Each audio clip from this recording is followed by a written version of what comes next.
ನಮಸ್ಕಾರ ಸ್ನೇಹಿತರೆ, welcome back to my channel. Ration card KYC ಗೆ ಸಂಬಂಧಪಟ್ಟ ಹಾಗೆ ಒಂದು ಇಂಪಾರ್ಟೆಂಟ್ ಅಪ್ಡೇಟ್ ಬರ್ತಾ ಇದೆ. ನೀವು ಇವತ್ತು ನಾಳೆ ರೇಷನ್ ಕಾರ್ಡ್ KYC ಮಾಡಿಸ್ಬೇಕು ಅಂತ ಏನಾದರೂ ಹೋಗಿ ನೀವು ಕ್ಯೂ ನಿಲ್ಲೋದಕ್ಕೆ ಹೋಗಬೇಡಿ. ರೇಷನ್ ಕಾರ್ಡ್ KYC ತಾತ್ಕಾಲಿಕ ಸ್ಥಗಿತಗೊಳ್ಳಲಿಕ್ಕೆ ಪ್ರಮುಖವಾದ ಕಾರಣ ಏನು, ಮತ್ತು ಅದರ ಜೊತೆಯಲ್ಲಿ ಯಾವಾಗಿಂದ ಸ್ಟಾರ್ಟ್ ಆಗುತ್ತೆ, ಯಾವ ದಿನಾಂಕದೊಳಗೆ ನೀವು KYCನ ಮಾಡಿಸ್ಬೇಕು, ಎಲ್ಲ ವಿಚಾರಗಳ ಬಗ್ಗೆ ಕಂಪ್ಲೀಟ್ ಡೀಟೇಲ್ ಇನ್ಫಾರ್ಮೇಷನ್ ಈ ವಿಡಿಯೋದಲ್ಲಿ ತಿಳಿಸ್ಕೊಡ್ತೀನಿ. ದಯವಿಟ್ಟು ಯಾರೆಲ್ಲ ವಿಡಿಯೋ ನೋಡ್ತಾ ಇದ್ದೀರಾ ಪೂರ್ತಿ ವಿಡಿಯೋನ ವೀಕ್ಷಣೆ ಮಾಡಿ. ನೀವೇನಾದರೂ ಹೊಸದಾಗಿ ನಮ್ಮ ಚಾನಲ್ ನೋಡ್ತೀರಾ ಅಂತ ಸಬ್ಸ್ಕ್ರೈಬ್ ಮಾಡ್ಕೊಳ್ಳಿ. ಹಾಗೆ ಎಲ್ಲರೂ ವಿಡಿಯೋಕ್ಕೊಂದು ಲೈಕ್ ಕೊಡೋ ಮೂಲಕ ಸಪೋರ್ಟ್ ಮಾಡಿ. ರೇಷನ್ ಕಾರ್ಡ್ KYC ಗೆ ಸಂಬಂಧಪಟ್ಟ ಹಾಗೆ ನಿಮ್ಗೆ ಆಲ್ರೆಡಿ ನಿನ್ನೆ ವಿಡಿಯೋದಲ್ಲಿ ನಾನು ಯಾರೆಲ್ಲ ಮಾಡಿಸ್ಬೇಕು, ನಿಮ್ಮ ರೇಷನ್ ಕಾರ್ಡ್ ಪೆಂಡಿಂಗ್ ಇರುವಂಥ KYC ಪೆಂಡಿಂಗ್ ಇರುವಂಥ ಲೀಸ್ಟ್ ಎಲ್ಲಿ ಸಿಗುತ್ತೆ, ನಿಮಗೆ ಯಾಕಾಗಿ ಮಾಡಿಸ್ಬೇಕು, ಎಲ್ಲ ವಿಚಾರಗಳ ಬಗ್ಗೆ ಈಗ ಆಲ್ರೆಡಿ ನಮ್ಮ ಯೂಟ್ಯೂಬ್ ಚಾನಲ್ನಲ್ಲಿ ವಿಡಿಯೋ ಮಾಡಿದ್ದೇನೆ.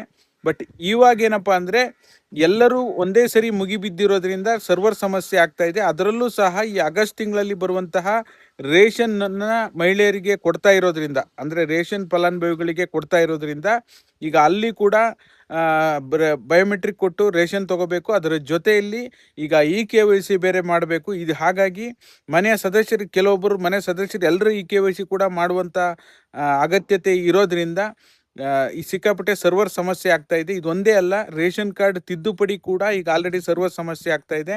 ಎಲ್ಲವೂ ಕೂಡ ಸ್ಥಗಿತಗೊಂಡಿದೆ. ರೇಷನ್ ಕಾರ್ಡ್ ತಿದ್ದುಪಡಿ ಆಗಿರ್ಬೋದು ಅಥವಾ KYC ಆಗಿರ್ಬೋದು, ಇವೆರಡೂ ಕೂಡ ಸ್ಥಗಿತ ಆಗಿದೆ.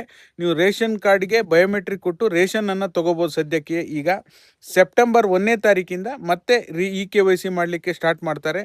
ಆವಾಗ ಹೋಗಿ ನಿಮ್ಮ ಹತ್ತಿರದ ನ್ಯಾಯಬೆಲೆ ಅಂಗಡಿಯಲ್ಲಿ KYCಯನ್ನು ಮಾಡಿಸಿ. ನೀವೇನಾದರೂ ರೀಸೆಂಟಾಗಿ ಹೋಗಿದ್ರಾ, ಚೆಕ್ ಮಾಡಿದ್ರಾ, ನಿಮ್ಮಲ್ಲಿ KYC ಮಾಡ್ತಾ ಇದ್ದಾರಾ ಇಲ್ವಾ, ಕಮೆಂಟ್ ಮಾಡೋ ಮೂಲಕ ತಿಳಿಸಿ. ಮಾಡಲಿಕ್ಕೆ ಚಾನ್ಸ್ ಇಲ್ಲ, ಯಾಕೆಂದರೆ ರಾಜ್ಯ ಸರ್ಕಾರನೇ ಈಗ ಆಲ್ರೆಡಿ ಸೆಪ್ಟೆಂಬರ್ 1ರಿಂದ ಮಾಡಿದೆ. ದೇಶದಾದ್ಯಂತ ಎಲ್ಲ ರಾಜ್ಯಗಳಲ್ಲೂ ಸಹ ಈ ರೀತಿ ರೇಷನ್ ಕಾರ್ಡ್ KYCಯನ್ನು ಮಾಡ್ತಾ ಇದ್ದಾರೆ. ಇದಕ್ಕೆ ಪ್ರಮುಖ ಕಾರಣ ಏನಪ್ಪ ಅಂದರೆ ಸಾಕಷ್ಟು ಫಲಾನುಭವಿಗಳು 5 ವರ್ಷದಿಂದ 5 ವರ್ಷಕ್ಕೆ ಮೃತಪಟ್ಟಿರ್ತಾರೆ, ಅನರ್ಹರಿರ್ತಾರೆ.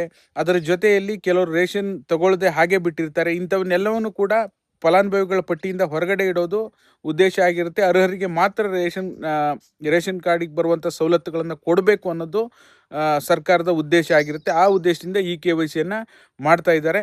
ಹಾಗಾಗಿ ಈ ಕ್ಷಣದ ಅಪ್ಡೇಟನ್ನು ನಿಮಗೆ ತಿಳಿಸ್ಕೊಟ್ಟಿದ್ದೇನೆ. ರೇಷನ್ ಕಾರ್ಡ್ KYC ಮತ್ತು ರೇಷನ್ ಕಾರ್ಡ್ ತಿದ್ದುಪಡಿಗೆ ಸಂಬಂಧಪಟ್ಟ ಹಾಗೆ ಸದ್ಯಕ್ಕೆ ತಾತ್ಕಾಲಿಕವಾಗಿ ಸ್ಥಗಿತಗೊಂಡಿದೆ. ಮತ್ತೆ ರೀಸ್ಟಾರ್ಟ್ ಆದಮೇಲೆ ನಿಮಗೆ ಅಪ್ಡೇಟ್ ಮಾಡಿ ತಿಳಿಸ್ಕೊಡ್ತೀನಿ.